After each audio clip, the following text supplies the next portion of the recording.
कि भगवान श्री कृष्ण का अवतार प्राकट्य दशम स्कंद में हुआ। ऐसा क्यों? जब तक हम 9 सीढ़ियों को नहीं चढ़ेंगे तब तक हम 10वीं सीढ़ी तक नहीं पहुंचेंगे। तो जो 9 सीढ़ियां हैं वही नवधा भक्ति है।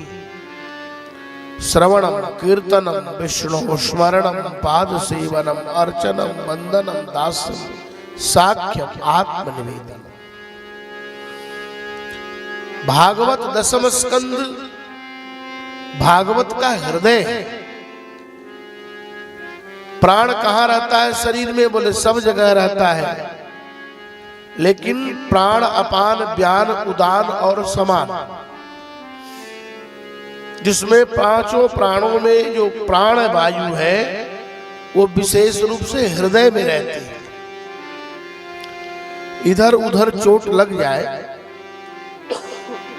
तो बचने की संभावना है, लेकिन गलती से अगर हृदय में चोट लग जाए तो व्यक्ति मर ही जाता है। तो हृदय से अर्जुन तिष्ठति गीता। दूसरी बात यह है कि कोई भी बालक 9 माह तक मां के गर्भ में रहता है और जब 10वां माह आता है तभी उसका जन्म होता है। तो 9वें स्कंद पर्यंत जो भागवत की कथा है वह साधक के जीवन की सगर्भा अवस्था है, नवधा भक्ति है। भगवान श्री कृष्ण इस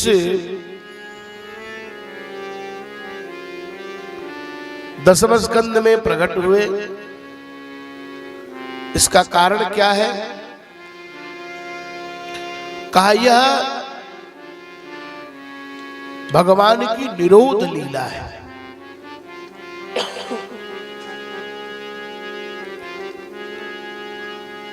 यह भगवान की ऐसी लीला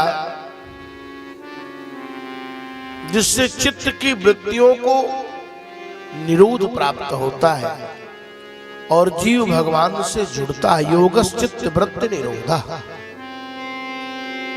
यह दशम स्कंद भगवान को जोड़ने वाली लीला है, भगवान से जीव को जोड़ने वाली दशम स्कंद की कथा। भगवान आधी रात को आए। संकेत क्या है? भगवान कहते हैं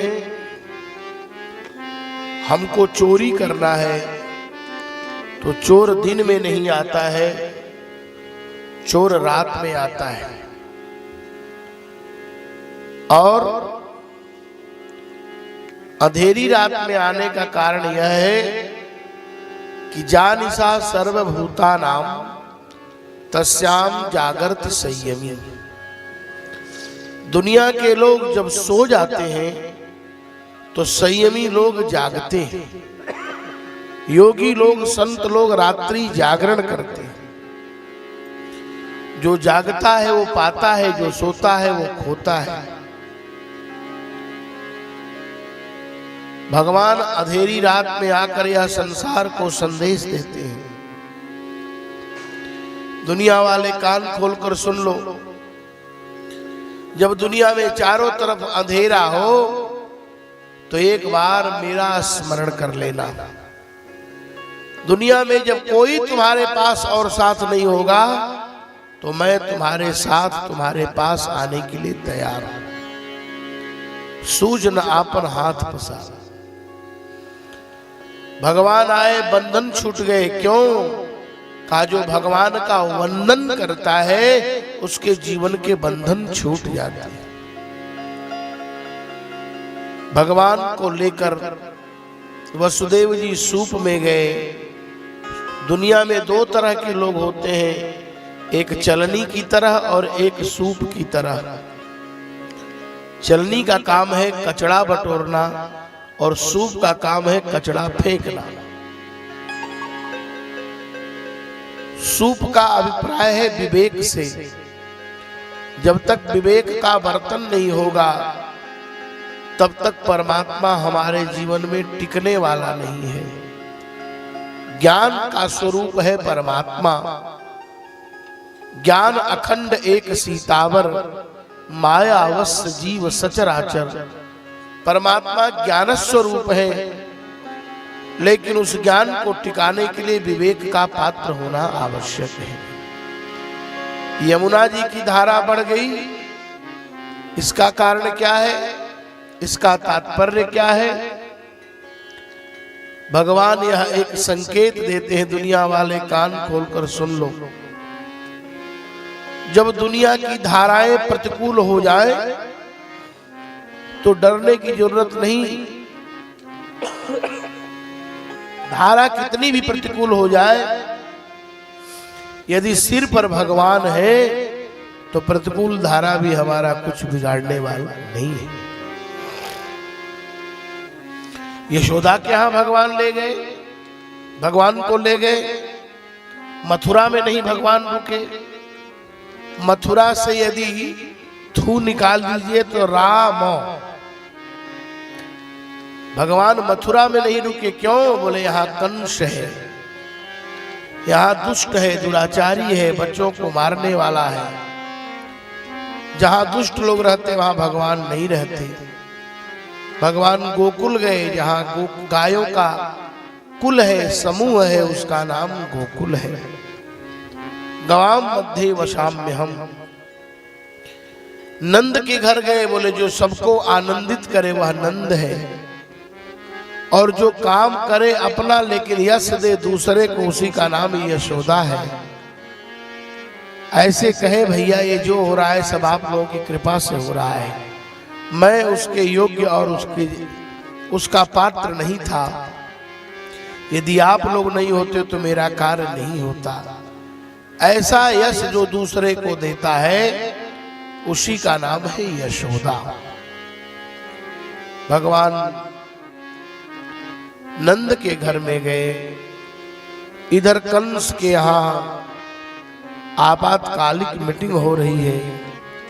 एवं चेतर ही भोजेन्द्र पुरग्राम प्रजातिषु अनिर्दशान निर्दशांश हनिष्याम युद्ध वैशिषु।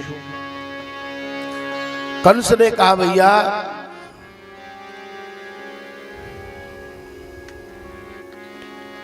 हमारा शत्रु कहाँ है? कहा महाराज शत्रु को कहाँ खोजोगे, शत्रु मिलना बड़ा मुश्किल है। एक काम किया जाए क्या? कहा 10 दिन के अंदर के जितने बच्चे हैं सभी बच्चों को मार दिया जाए। लोग चर्चा करते हैं कि कम्युनिज्म और कम्युनिस्ट लोग चीन में हुए, फलाने जगह हुए, रसा में हुए, यहां हुए, वहां हुए। नहीं, सबसे बड़ा तो कम्युनिज्म विचार का है कंस। सबसे बड़ा कम्युनिस्ट है कंस।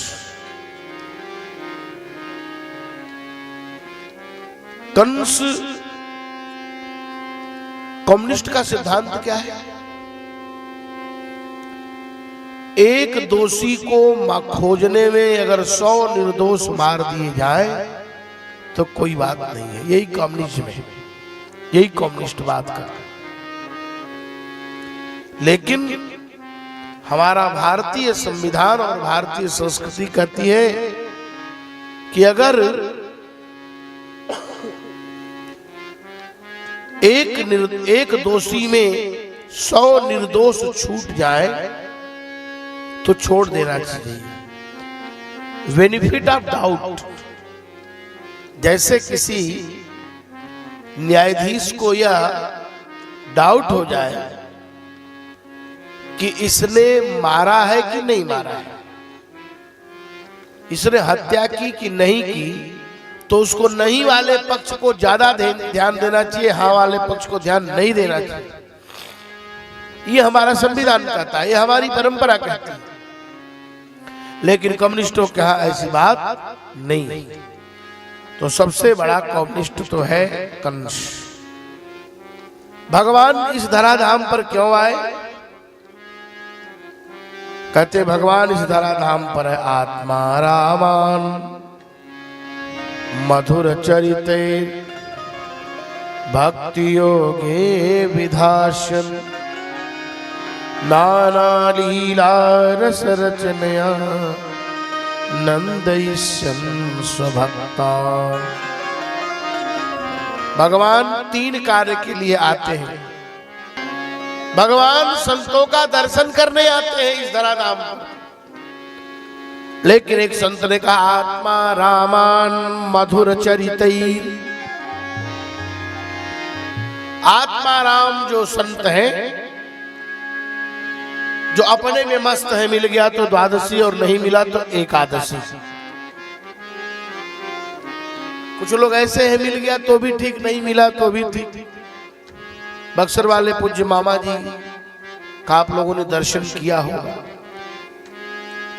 अद्भुत संत थे। थोड़ा सा उनके जीवन में इतनी सादगी थी कि उनकी सादगी ही उनके जीवन का सबसे बड़ा आभूषण था। अपनी मस्ती आत्मा रामान मधुर चरितैर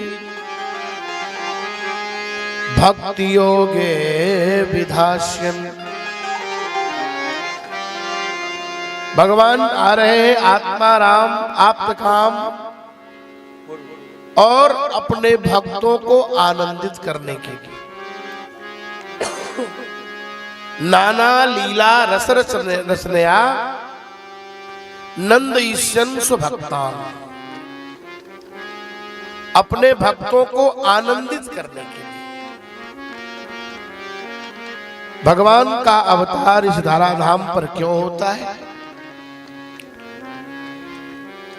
का भक्तों को आनंदित करने के लिए। जब जब होई धर्म की हानि। थोड़ा संगीत का भी हम लोग आनंद लेते चल रहे हैं। राजेश जी बड़े अच्छे रागधार हैं। तिवारी जी कहना ही क्या है, हमारे राजकुमार जी। हानि भी होती है और ग्लानि भी होती है, ध्यान से सुनेंगे। अतिशय देखे धर्म के ग्लानि। एक तरफ गोस्वामी जी हानि भी करे, दूसरी तरफ ग्लानि भी करे। तो पहले हम दोनों में अंतर समझे, हानि क्या है, ग्लानि क्या है। जैसे विद्यालय में विद्यार्थी आए और अध्यापक नहीं आए तो ये विद्या की हानि हो गई। विद्यार्थी आए, अध्यापक नहीं आए तो विद्या की हानि हो गई। परंतु विद्यार्थी भी आए और अध्यापक भी आए पर पढ़ाई नहीं हुई तो विद्या की ग्लानि हो गई।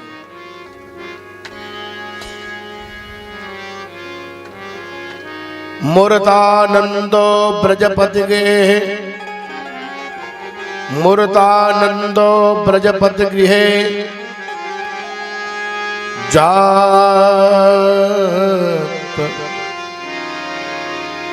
तत्र विरासीत।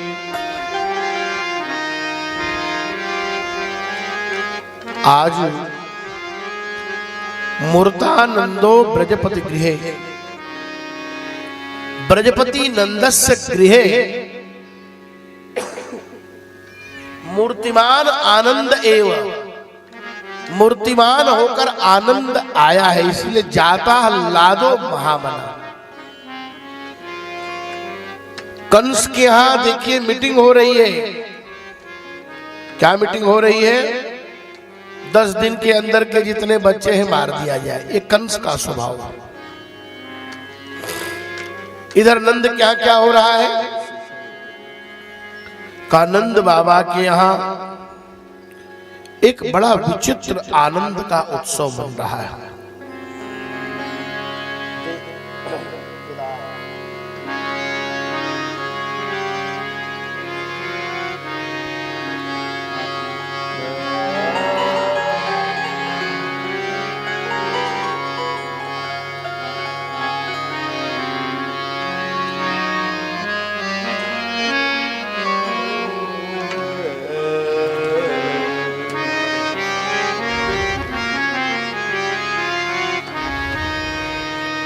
अनाघ्रातं भृंगे अनपहृत सौगंधमणिले अनुत्पन्नं नीरे स्वनुपहृत कर्णधरे यशोदा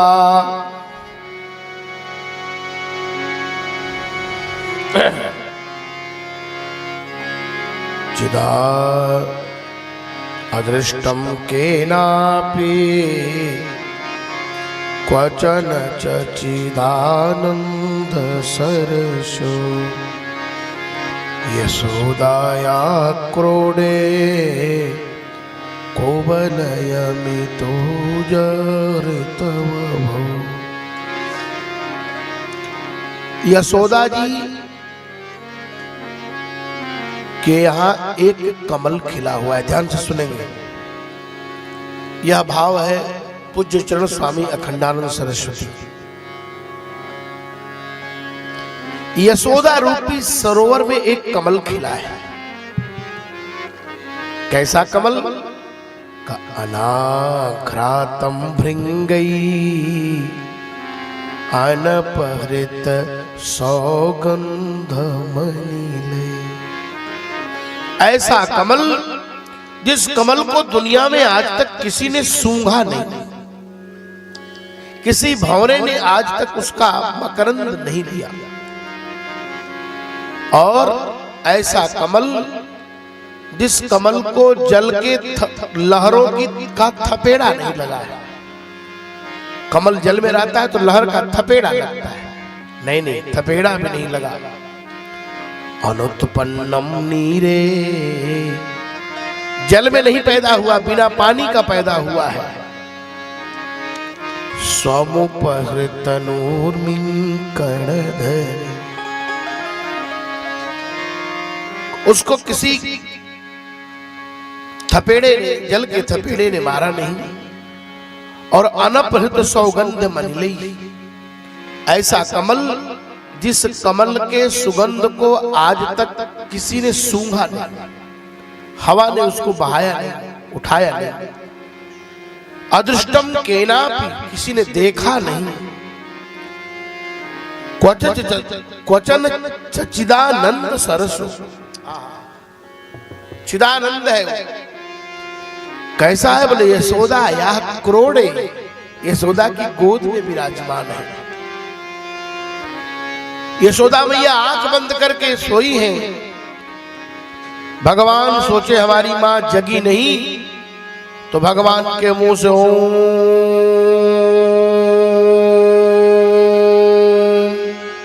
ओंकार निकला।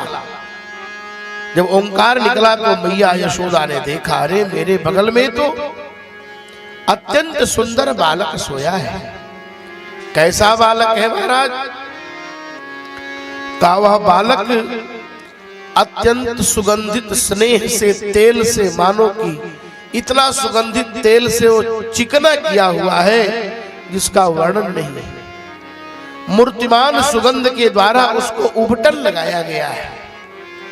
वह बालक मानो मधुरता के जल से धोया गया हो, लावण्य से उसका मार्जन किया गया हो, और सौंदर्य उसके शरीर में अनुलिप्त हो।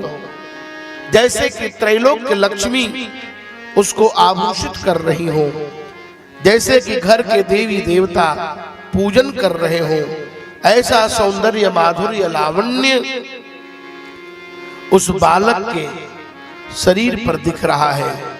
करोड़ों करोड़ों कामदेव उस बालक के ऊपर न्योछावर जा रहे हैं।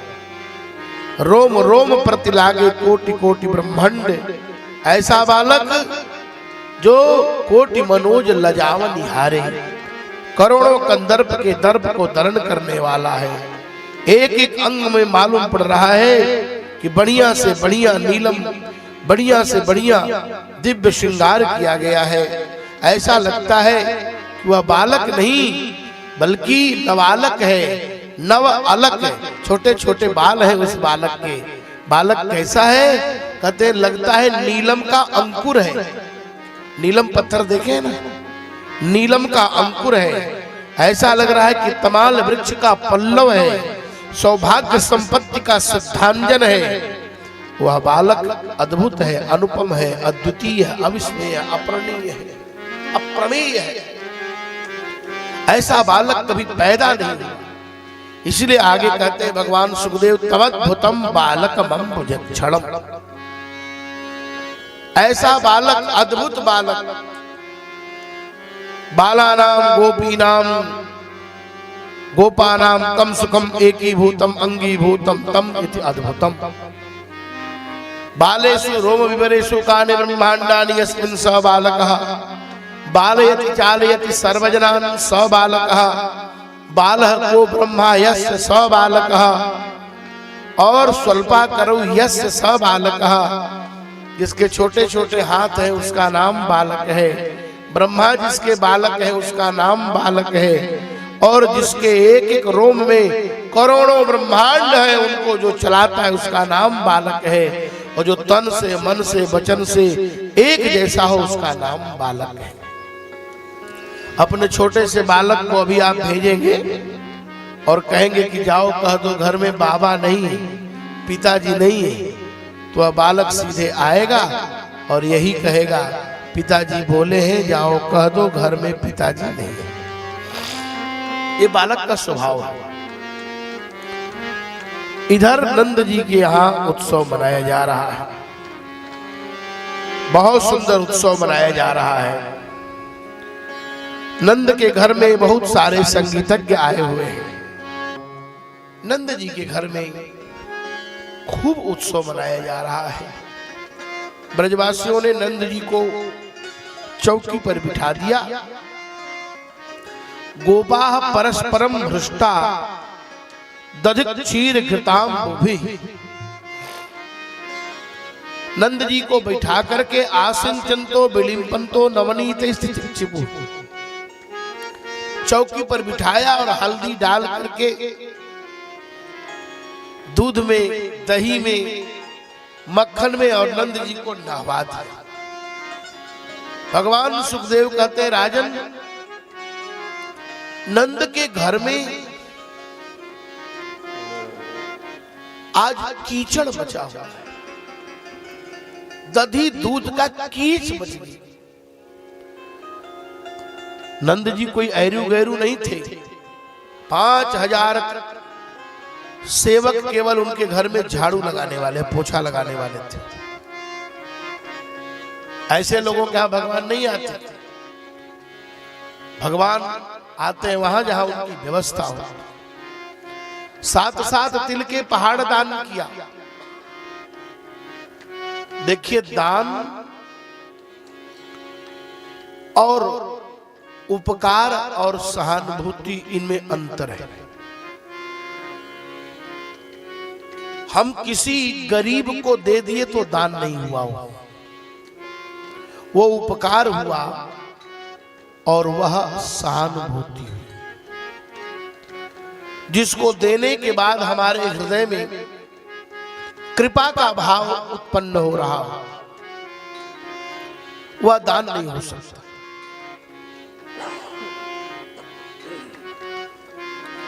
जिसको देने के बाद हम ये सोचते हैं कि हमने बहुत उपकार कर दिया, वो दान नहीं हो सकता। ये बात समझिए। ये खटखट कौन कर रहा है भाई? जरा बच्चे उनको समझाइए।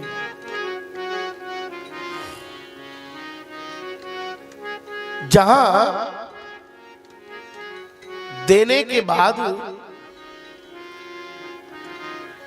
जैसे हमने किसी की आंख बनवा दी, किसी गरीब की मदद कर दी, किसी कमजोर की मदद कर दी, वो दान नहीं हुआ। दान